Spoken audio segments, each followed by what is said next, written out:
They sat me next to the coat rack at my sister's wedding. I didn't argue, I just waited, then told the groom what she'd been hiding all along. I arrived at the gates of the resort in Vermont with the kind of breath I didn't even realize I was holding. The kind reserved for reunions that aren't really reunions, for celebrations where you're not sure if your presence is welcome or just tolerated. I wasn't here to make a statement. I wasn't even here to make peace. I was just here to smile for a few pictures, keep my head down, and play the role of the reliable older brother like I always had. That was the plan: stay quiet, stay useful, and get through the weekend. The resort was stunning, a place where the glass ceilings stretched toward the sky and the flower beds looked like they'd been arranged by angels with scissors. The wedding energy was thick in the air: white roses, polished shoes, guests wearing carefully curated happiness. My car pulled up to the front gate, and before I could even reach for the door handle, a staff member in a sharp black suit opened it for me. I nodded politely. He didn't smile. Inside, the lobby shimmered with soft lighting and floral arrangements that probably cost more than my monthly rent. A woman in a navy dress glided past me with a champagne flute, not even pretending to glance my way. I smoothed the front of my wine-colored suit, chosen carefully to be respectful, not attention-seeking, and stepped up to the front desk, where a young woman in a headset greeted me with the kind of robotic brightness that comes from long hours and strict scripts. "Name?" she chirped, fingers already hovering over the guest list on her tablet. "Nathan Harper," I said. My voice was steady, low. I saw the flicker almost immediately, the half-second pause, the slight tightening around her mouth. Her fingers swiped faster, like searching harder would change the answer. And then she stopped. Her eyes lifted, smile thinned. "Ah, yes. You're assigned to the hallway area," she said, trying too hard to make it sound casual. I blinked. "Sorry, where exactly is that?" She pointed just past the double doors of the main ballroom, just outside the banquet hall, near the coat check. I looked to my left.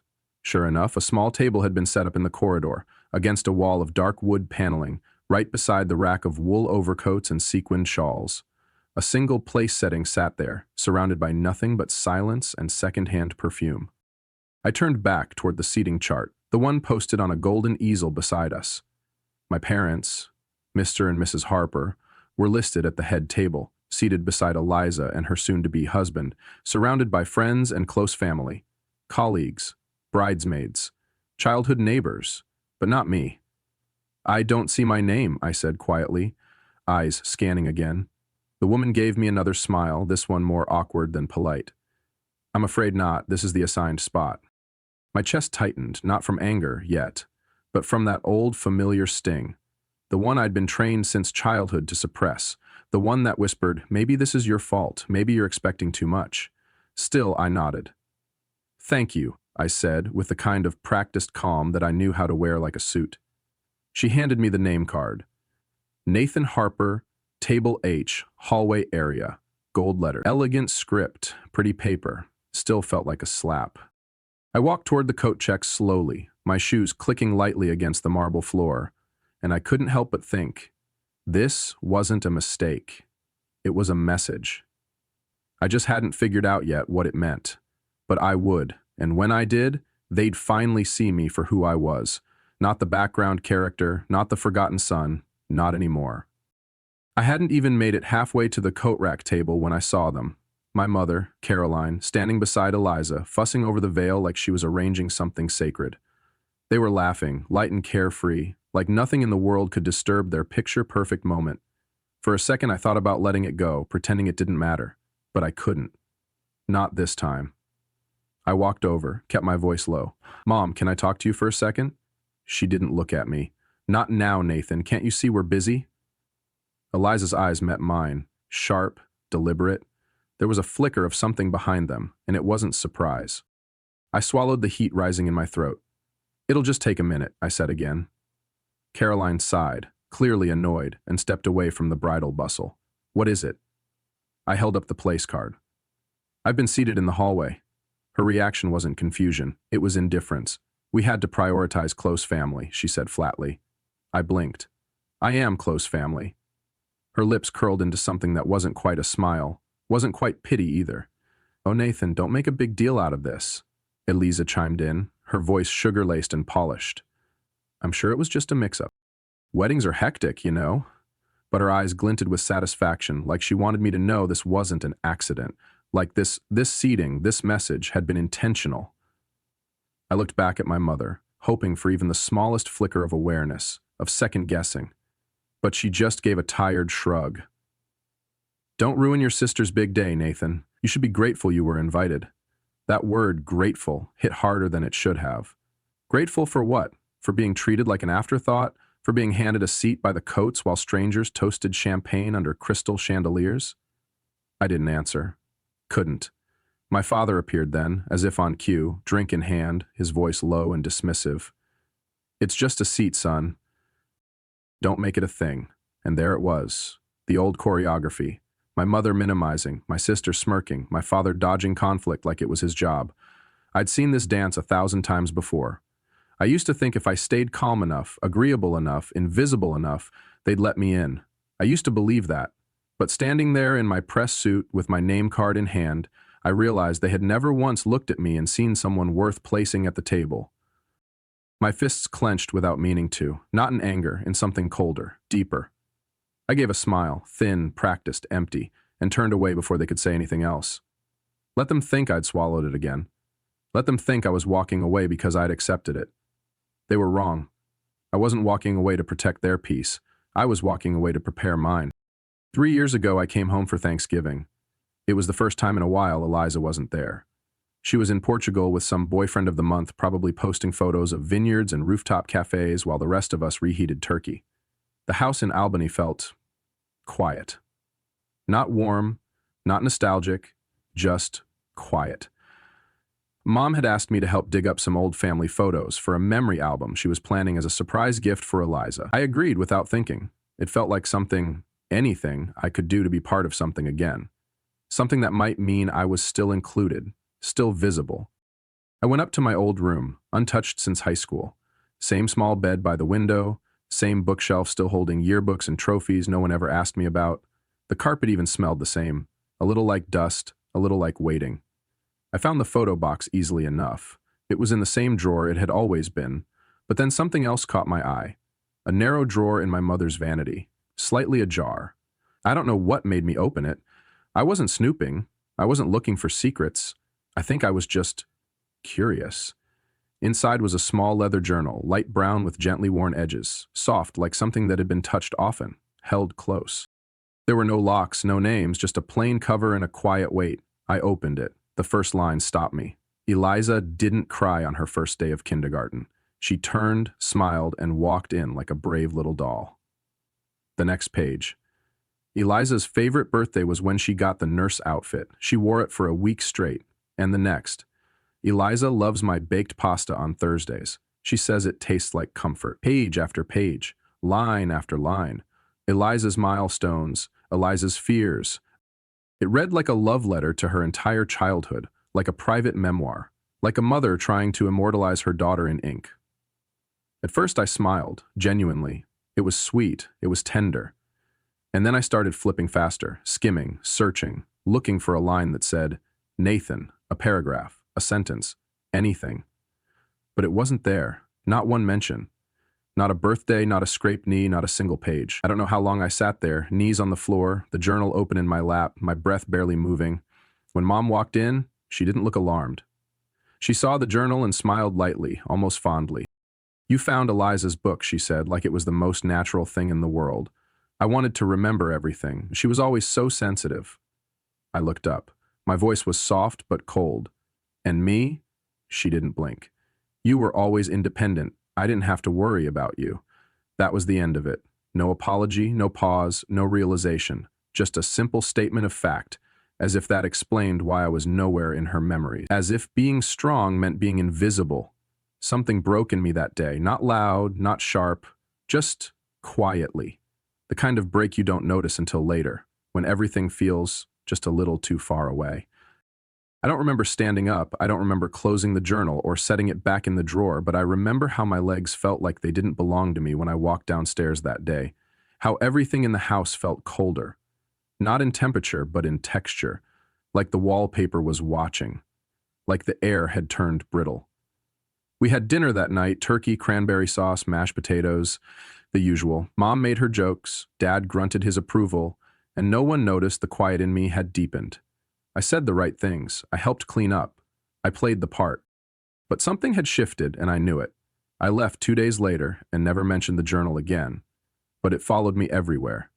Every time I heard Eliza's name brought up in casual conversations, every time Mom sent a text saying how proud she was of Eliza's latest job, her latest trip, her latest boyfriend, I remembered those pages, how each one had wrapped around Eliza like a blanket, and how none of them had even left a thread for me. That journal didn't hurt because it existed. It hurt because it confirmed what I'd spent a lifetime pretending wasn't true. I was never the one she worried about, because I was never the one she saw. And that's the thing, isn't it? You can be in the photos. You can be at the dinners. You can be listed as family on paper, but none of it matters if your name is never written in the places that count. Not the will, not the seating chart, not the mother's private journal, not the memory. I carried that feeling with me into the wedding weekend. Not in bitterness. I didn't show up to cause trouble. I didn't arrive with vengeance in mind. I still wanted, maybe stupidly so, to belong. That's what made the seating cards sting so sharply. That little rectangle of gold-stamped cardstock was just another page I wasn't on, a visual reminder that nothing had changed, not in 3 years, not in 30. When I sat down beside the coat rack that afternoon, the scent of perfume from other people's coats curled around me. Laughter echoed through the ballroom doors. Clinking glasses, piano music, speeches I wasn't meant to hear. I looked at the name card again. Nathan Harper, Table H, hallway area, and then at the faint reflection of myself in the glass window beside me. For a second, I wondered if maybe I wasn't even really there. If this whole thing was just some long, elaborate metaphor for being invisible. But then the door creaked open behind me. I heard my name, not my full name, not Nathan, just Nate, a voice I didn't expect, and when I turned around, I didn't see family. I saw the one person in that entire building who actually looked like he wanted to understand. Nate? The voice came again, low but steady, pulling me gently out of that haze of old wallpaper memories and coat check perfume. I turned slowly, not expecting to see Ethan Bennett, the groom, standing in the doorway. One hand on the frame, the other holding a champagne flute that looked like it hadn't been touched.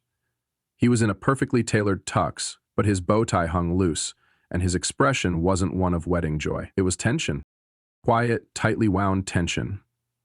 "Didn't expect to find you out here," he said, stepping into the hallway like he wasn't sure if he was allowed. "Figured you'd be inside with the rest of the family." I gave him a half smile, the kind you practice in mirrors. "Yeah," I said. "That makes 2 of us." Ethan glanced at the coat rack, then back at me. "They really sat you out here?" I nodded, said nothing else. He exhaled slowly, not from surprise, but from confirmation. "That doesn't sit right with me." His voice was even, but the lines around his mouth were tight. "I don't know much about family politics, but this," he gestured at the empty hallway table, the solitude of it, "this feels intentional." I looked at him then, really looked. There was something raw behind his eyes, not just frustration, but confusion, like he was trying to make a puzzle piece fit into a space that had always been the wrong shape. "You doing okay?" he asked. I let out a soft breath. "It's just a seat," I said, mimicking my father's words from earlier, but the irony in my voice was too loud to ignore. Ethan didn't laugh. He looked down at the floor, then leaned back against the wall beside me. "I've been wondering," he said after a pause, "has Eliza ever said anything about me that seemed off to you?" That caught me. I turned toward him slowly. "Off?" He nodded, eyes still fixed on some distant thought. "Not just complaints or normal couple stuff. I mean, anything that made you think she wasn't being real with me." It was a heavy question, one I hadn't expected. For a second, I wanted to shrug, to say, I wouldn't know. But I couldn't, because I did know. And maybe for the first time, someone was asking me something that actually mattered. "Why are you asking?" I said quietly. Ethan hesitated, then pulled out his phone, tapped the screen once, then twice. Didn't show me anything, just stared at it. "Lately," he said, "she's been different. Colder, more controlling. There are things she doesn't want me to see, places she says she's been that don't check out, and when I ask, she turns it back on me, makes me feel like I'm paranoid." He looked up at me. "But I'm not crazy. I know something's off. I just don't know what it is." I studied him. Not the suit, not the drink. The eyes. They weren't desperate. They were tired. A man standing on a ledge, not because he wanted to jump, but because he wanted to understand how the ground had shifted beneath him without warning. I could have walked away. I could have said nothing. But something about the way he asked, not with entitlement, but with quiet honesty, made it impossible to keep playing the ghost in the hallway. "You might want to brace yourself," I said finally, voice barely above a whisper, "because I don't think you really know who you married." There were so many things I could have said. Stories that had been quietly buried under years of practiced silence. Moments Eliza had twisted words like silk ribbons, pretty on the outside, choking beneath. The birthday she threw a tantrum because I got a book she wanted and told Mom I manipulated her into buying it. The Thanksgiving she accidentally told the entire table about a private breakup I hadn't shared with anyone. The way she once introduced me to her friends as her older brother, the quiet one. You know, kind of a background character. Everyone laughed. I laughed too. What else was I supposed to do? Call her out? Make it awkward? That wasn't my role. I was the filler, the buffer, the coat-check brother. I'd swallowed it all, again and again, because I thought maybe that's what love meant in this family. Endurance without complaint. But Ethan wasn't laughing. He was staring at me like every second of silence that followed would feel like betrayal. And that's what pushed me. Not revenge, not bitterness, just the realization that someone was finally listening. "Eliza's good at pretending," I said quietly. "She knows what people want to hear, what they want to believe, and she gives them just enough of it to keep them from asking the wrong questions." Ethan nodded slowly, his jaw tightening. "She's always been like that?" I gave a slow exhale. "Yeah, only worse when she knows someone really cares. That's when she pushes, tests limits, because deep down she needs to know she can control the outcome." I saw something shift in him then, a drop in the shoulders, a flicker of clarity, like a puzzle piece that had been upside down finally rotated into place. "There was this night," he said suddenly, his voice flat. "We had dinner with my mom, just the three of us. It was fine, normal, until I got up to get dessert.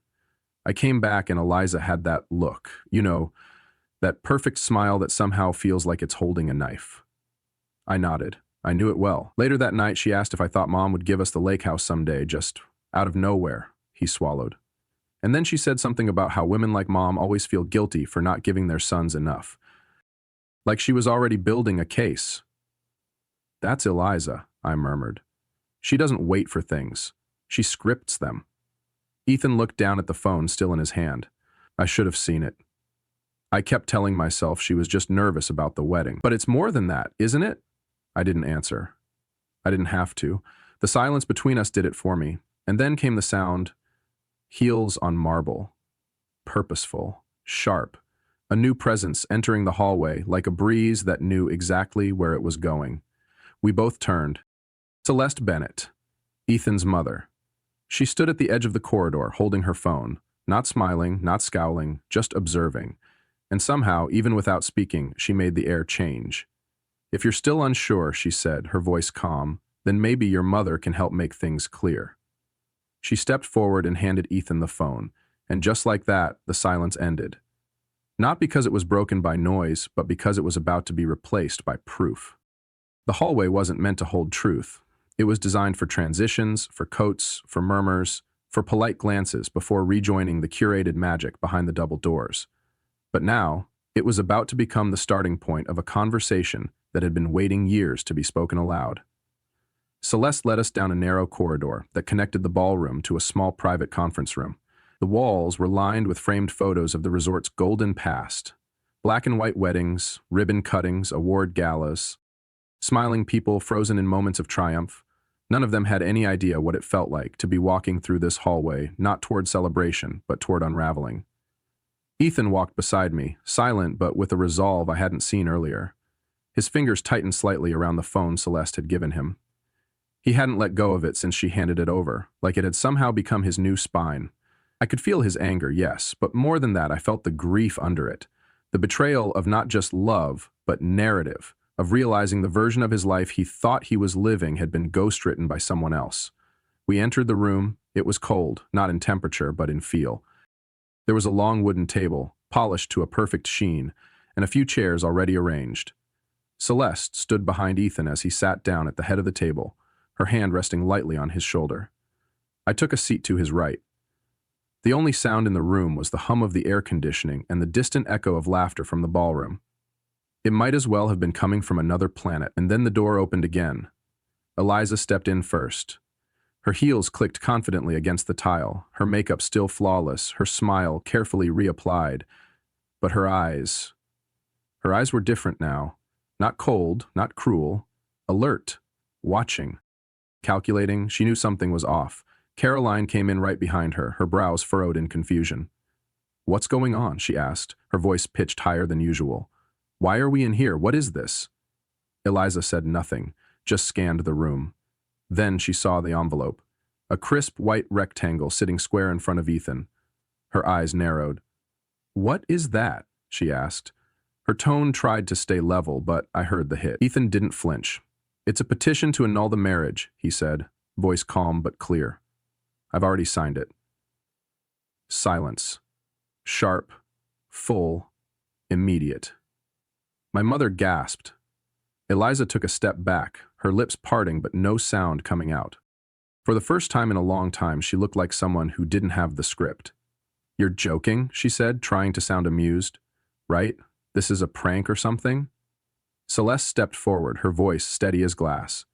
"We read your messages, Eliza, every one of them. About Ethan, about me, about this entire family. It's not a prank, it's clarity." Eliza's mouth opened again, desperate to catch control before it slipped too far.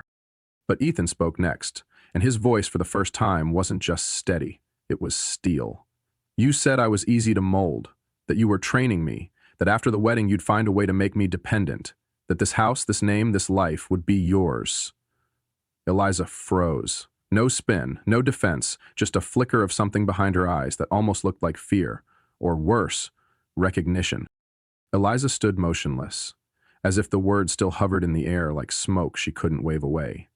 The envelope on the table may as well have been on fire. Her voice cracked. "Those were jokes. Messages between friends. I was venting, not serious."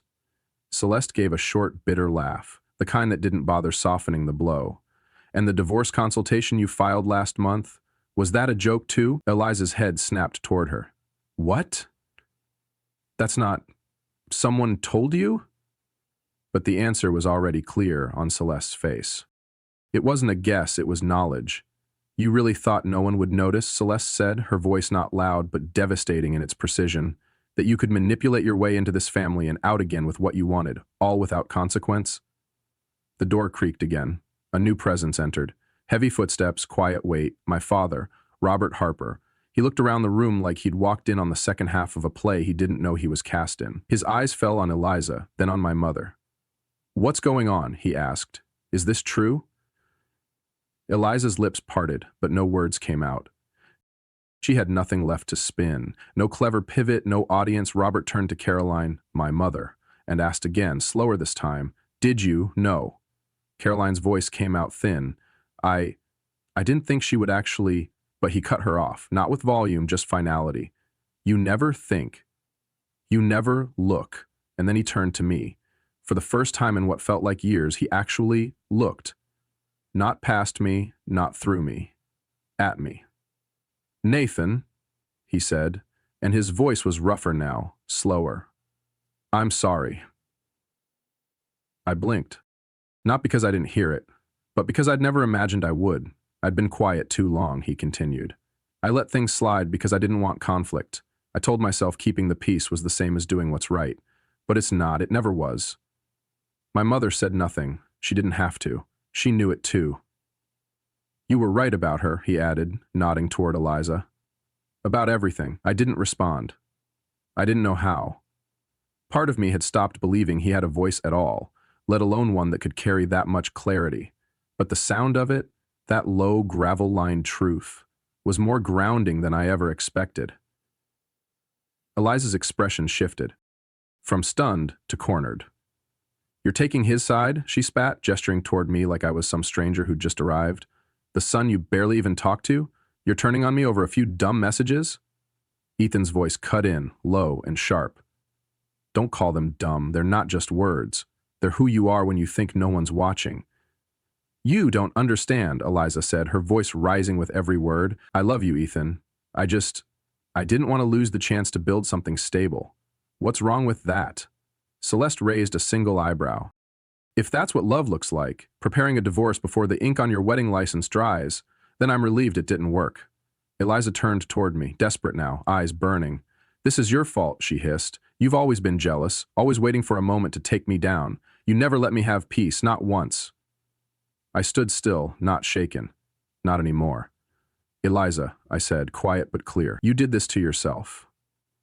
Don't blame anyone else. She opened her mouth again, ready to throw another stone. But then something shifted. My mother stepped forward, looked at her daughter, really looked, and said the one thing I never thought I'd hear. Eliza, she whispered, I can't defend you anymore. And for the first time in my life, Eliza had no one left. Eliza didn't say anything when Mom stepped back. She didn't scream or cry, not yet. She just stood there, veil trembling, the fabric of her gown catching the quiet draft from the air vent above, as if the whole room was holding its breath. And then she turned. Fast, sharp. The heels of her shoes hit the floor like gunshots as she stormed toward the door. You want to humiliate me? She spat over her shoulder. Fine, let's do this in front of everyone. No one stopped her, not even Caroline. Ethan didn't flinch. Celeste stayed still. I rose and followed, not because I wanted to protect her, but because I needed to see the moment truth finally reached the crowd that had always clapped for her, no matter how hollow the performance. The ballroom was still full. Waiters in white jackets carried champagne on trays. The quartet played a gentle classical piece near the stage. Guests smiled for photos beneath cascading lights and clouds of white roses. Everything looked perfect. And then Eliza burst through the main doors. Breath ragged, makeup smudged, eyes wild. The music faltered. Conversations froze mid-sentence. Glasses paused mid-air. And she didn't hesitate. She walked straight into the center of the reception hall and turned to face the room like it was a jury. You all think you know me, she said, voice loud and tight. You think you've been invited to some fairy tale. But it's a lie. This whole day is a lie. A collective murmur swept through the room like a gust of wind across a field. Someone gasped. Someone else whispered, "Is she drunk?" But she wasn't. This wasn't intoxication. This was panic, breaking free of all its disguises. My own family turned on me, she shouted. Over private messages. Over venting. Over nothing, her voice cracked. And now Ethan thinks he can walk away from this? From me? After everything I gave up to be here? Ethan stepped into the light then, emerging from the crowd behind her. His expression wasn't angry, it was worse. Calm, cold, final. You didn't give anything up, he said. You gambled on control, and you lost. I loved you, she said, pointing a trembling finger at him. I built everything for you. No, Celeste said, stepping forward, her voice soft but devastating. You built everything for yourself. The guests were no longer whispering. They were watching. Still, silent, witnesses to something no one had expected when they chose their outfits that morning. Eliza scanned the room, desperate to find one friendly face. Just one. But no one moved. No one smiled. No one reached out. She turned her gaze on me. This is what you wanted, isn't it? She snapped. To ruin my moment? I didn't flinch. I didn't need to.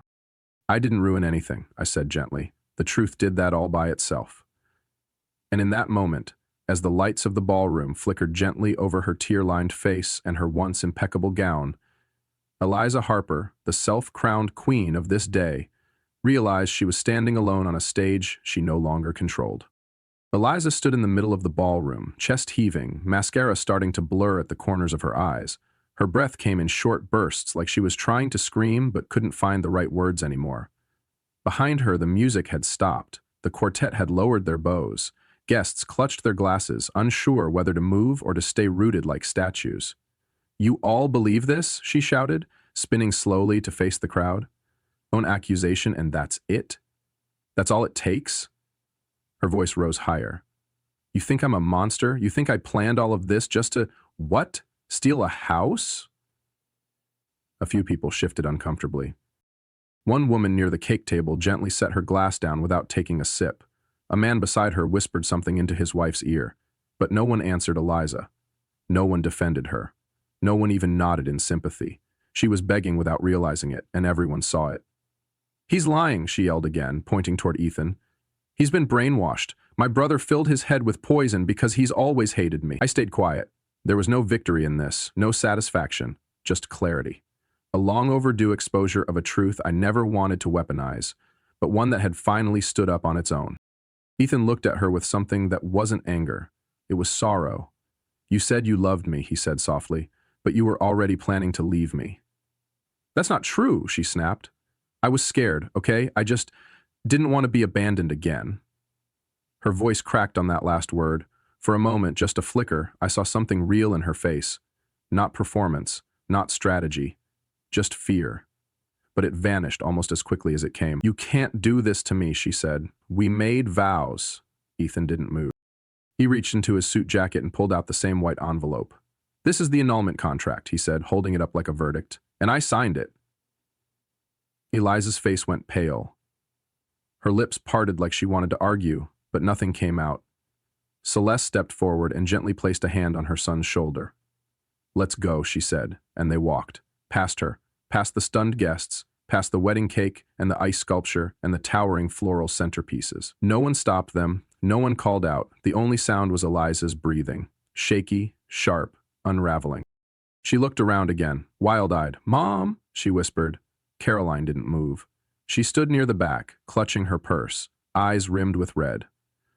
Robert stood beside her, his hand loosely at her back, but his gaze was fixed firmly on the floor. Even they had gone quiet. Even they had let go. Eliza turned back to me, and for the first time in my life, her voice was small. You did this, she whispered. You've always wanted to take me down. I met her eyes. There was no anger in me, no pride either, just a deep-rooted stillness. No, I said gently. I just stopped stepping out of the way.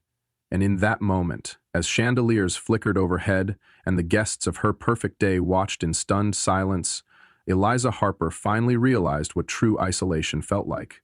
Not because people hated her, but because they had simply stopped following her script. And not one of them came forward to help her rewrite it. A week passed. The headlines had faded. The guests had gone back to their curated lives, sharing polite stories about the wedding that took a turn, some dressing it up as family drama, others whispering it was bound to happen. But for me, the world had gone very quiet. I was back in my apartment in Boston, small, tucked between two brick buildings on a street that always smelled like roasted coffee and cold wind. There were no flowers, no string quartets, no mother of the bride speeches echoing off chandeliers, just the low hum of the heater and the soft scratch of a pigeon outside my window. And then the phone buzzed, again. I didn't have to look to know who it was. Mom. 9th call in 3 days, each one spaced just far enough apart to make it seem casual. Each one ignored, each one followed by silence. This time, I stared at the screen longer, just stared. Her name glowed in white text. It looked like it didn't belong on my phone anymore. But I didn't answer. I didn't press decline either. I just let it ring until it stopped. Then came the text. I know you're angry. I can't change the past. But I want to see you. Just the two of us. Dinner? I read it 3 times, not because I didn't understand it, but because part of me, the part that used to flinch at her tone, still wanted to believe there was a version of her that could make this right. That same part of me had once spent hours rehearsing small talk before dinners with her, had picked neutral topics to avoid triggering silence, had chosen my words like someone disarming landmines. That part still hoped, in some distant hallway of memory, that she'd one day look at me and say, I'm proud of you, Nathan. But that part wasn't in charge anymore. I set the phone down without replying. No anger, no bitterness, just no longer necessary. I stood by the window for a while, watching the city breathe. Lights flicked on in apartments across the street. Someone walked their dog in a bright yellow coat. A couple argued playfully near a coffee cart. Life, real and quiet, kept moving. And I stood there in it, no longer the forgotten guest at someone else's wedding. Just a man, choosing stillness over seeking approval. I didn't feel triumphant. I didn't feel vindicated. I felt free. And maybe that was all I'd ever really wanted. Not revenge, not a headline, just the freedom to stop explaining myself to people who never cared to understand in the first place. The phone buzzed again. I didn't even look this time. That evening, I made myself a simple dinner. Eggs, toast, and black coffee. The kind of meal you make not because it's special, but because it doesn't ask anything of you. I sat at the counter alone, the only sound coming from the soft click of my spoon against the plate. Outside, the wind rattled the window pane. It was getting colder.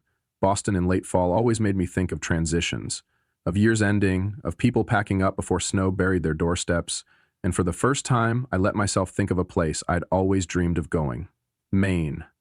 I'd told myself for years I'd visit the coast, the lighthouses, the quiet harbors, but something had always gotten in the way.